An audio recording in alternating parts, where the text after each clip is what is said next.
नमस्कार दोस्तों, स्वागत है आपका हमारे चैनल टेक्नो मिरर पर। आज हम आपको एक ऐसी रहस्यमयी और भयानक कथा सुनाने जा रहे हैं जो आपकी रूह तक को हिला देगी। इस श्रृंखला का नाम है बीवी का मायाजाल और यह 5 भागों में पूरी होगी। आज हम आपको इसके पहले भाग से परिचित करवा रहे हैं, जिसमें आपको धर्म और भक्ति का अनुभव भी मिलेगा और एक अजीब सा डर भी। कहानी को पूरा आनंद उठाने के लिए चैनल को सब्सक्राइब करना ना भूलें, ताकि आप आगे के सभी एपिसोड देख सकें। तो चलिए अब बिना देर किए शुरू करते हैं प्रारंभ और पहली चेतावनी। यह कहानी है एक युवा दंपति राजेश और लता की, जो अपने पुराने गांव लौटते हैं और वहां अपने पुश्तैनी घर में बसने का निर्णय करते हैं। यह घर उनके पुरखों का था, बहुत पुराना और विशाल हवेली जैसी संरचना लिए हुए, परंतु अब वीरान और थोड़ा सा भयावह लगने लगा था। दोनों को एक नई शुरुआत की उम्मीद थी, परंतु इस घर के चारों ओर एक गहरा सन्नाटा फैला हुआ था जो उन्हें भीतर से विचलित कर रहा था। लता, जो कि गहरी धार्मिक आस्था रखती थी, ने घर में प्रवेश करते ही एक छोटी पूजा करने का निर्णय लिया।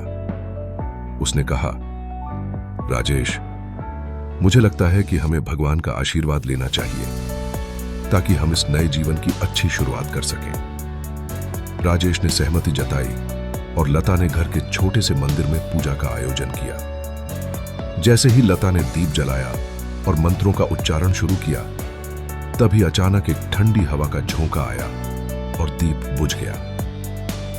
लता ने इसे अनदेखा कर दिया और फिर से दीप जलाया, लेकिन फिर वही घटना दोहराई। यह देखकर लता को अजीब सा महसूस हुआ, लेकिन उसने मन को शांत रखते हुए सोचा कि यह बस हवा की वजह से हो रहा है। उसने राजेश को कुछ नहीं बताया, परंतु मन में एक हल्का सा डर बैठ गया था। पहली रात जब दोनों सोने के लिए अपने कमरे में गए, तो रात के सन्नाटे में लता को लगा कि जैसे कोई उनके कमरे के बाहर धीरे धीरे चल रहा है। उसने कान लगाकर सुनने की कोशिश की, परंतु आवाजें अचानक शांत हो गईं। उसने सोचा कि शायद यह उसका भ्रम है, परंतु जब वह आंखें बंद कर सोने की कोशिश करती तो उसे फिर से वही आवाज सुनाई देने लगती। उसे लगा कि जैसे कोई उन्हें बाहर से देख रहा है। उसने धीरे से राजेश को जगाया और अपनी चिंता जाहिर की। राजेश ने हंसते हुए कहा, तुम्हें बस इस नए घर की आदत नहीं हुई है। ऐसे पुराने घरों में हल्की आवाजें आना सामान्य बात है। लता ने उसे अपनी शंका के बारे में बताया, लेकिन राजेश ने इसे मजाक में उड़ा दिया। अगले दिन लता ने घर के सभी दरवाजों और खिड़कियों पर गंगा जल का छिड़काव किया और पूरे घर में भगवान का नाम लिया, ताकि कोई भी अशुभ शक्ति वहां से दूर हो जाए। परंतु उसके मन का असमंजस बढ़ता ही जा रहा था। उसने राजेश से कहा, मुझे लगता है कि हमें घर में एक बड़ी पूजा करानी चाहिए। परंतु राजेश ने इसे महत्व नहीं दिया और उसे समझाया कि वह बस ज्यादा सोच रही है। कुछ ही दिनों में घर में अजीब घटनाएं घटने लगीं। कई बार रात के समय दरवाजे अपने आप खुलने बंद होने लगते थे या फिर खिड़कियां अपने आप हिलती।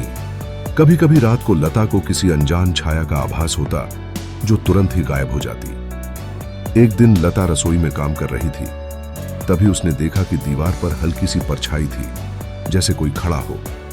उसने झट से मुड़कर देखा, पर वहां कोई नहीं था। उसका डर अब और बढ़ गया था।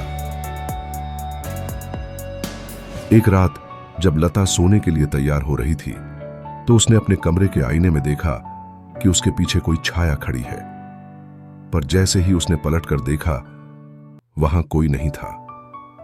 यह सब देखकर लता के मन में भय व्याप्त हो गया था।